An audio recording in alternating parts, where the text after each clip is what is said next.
Welcome back to the GT7 News Roundup, where I cover all the details and tidbits that people have been sharing, from those that were lucky enough to benefit from Amazon messing up and delivering their GT7 copies a week early.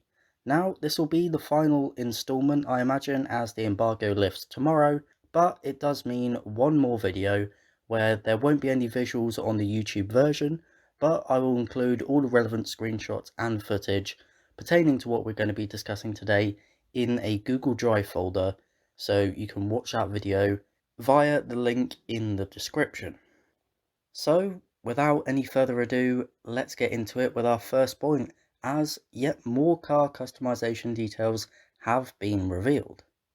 And first up, under that category, we're going to discuss the wide body kits. Of course, we've known that they're going to be present in GT7 for a while now, but in case you missed it, you will not be able to revert your car once you fit the wide body kit. Or so we thought, because yes, it will come up with that message when you purchase the wide body, but under the extreme section of the tuning menu, there will be the option to purchase a new body so you can revert your car back to stock. And also under that section, there'll be the option for new engine. Now, I'm not sure what this means, if it is to do with the engine swap, or if it's the same thing as the body where you're reverting your stock engine back into the car and the actual swap itself is located somewhere else. I am looking forward to see what cars that we can engine swap to at the moment, because still all we know is the 911 swap into the Beetle. Now, moving on to talk about some of the visual customization. I'll show some footage, of course, on the Google Drive version of a custom grille being applied to the classic Chevrolet Camaro. So not only will it be bumpers, skirts, and of course wide bodies, we'll be able to adjust the grille and headlights, as I mentioned in yesterday's video. So that's pretty cool. Now, however, we must go to the opposite end of the spectrum, from cool to spicy. Because, if you're not aware already, GT7 will have, for the first time in the campaign mode, selectable difficulty levels for the races. But it does appear as though you won't be able to jump into the highest difficulty straight away. You may have to unlock that, because from the screenshot here, you can only choose the first two difficulty levels, which are represented by chilies on the screen.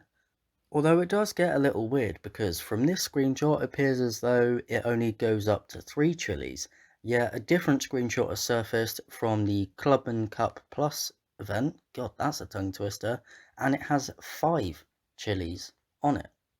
But of course that matches up well with the fact that the AI will get progressively harder as you go through the game, naturally, as well as per the difficulty setting that you select yourself.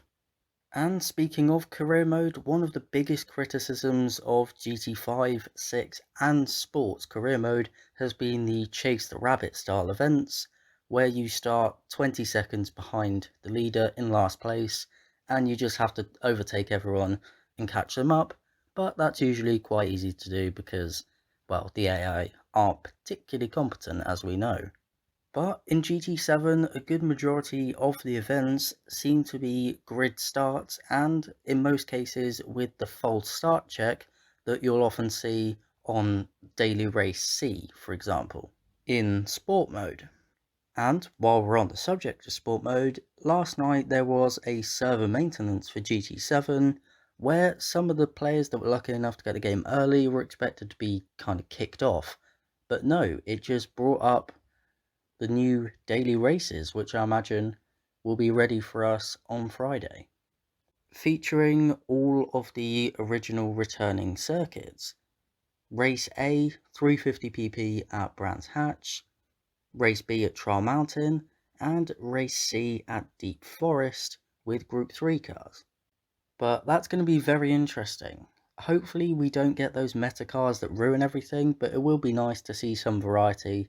Now we can have it in daily races thanks to the PP system, instead of being just given a provided car for the race. And for one final point as far as tuning is concerned, In the menu, we'll be able to adjust manually our levels of downforce when we fit custom aero parts and wide body kits.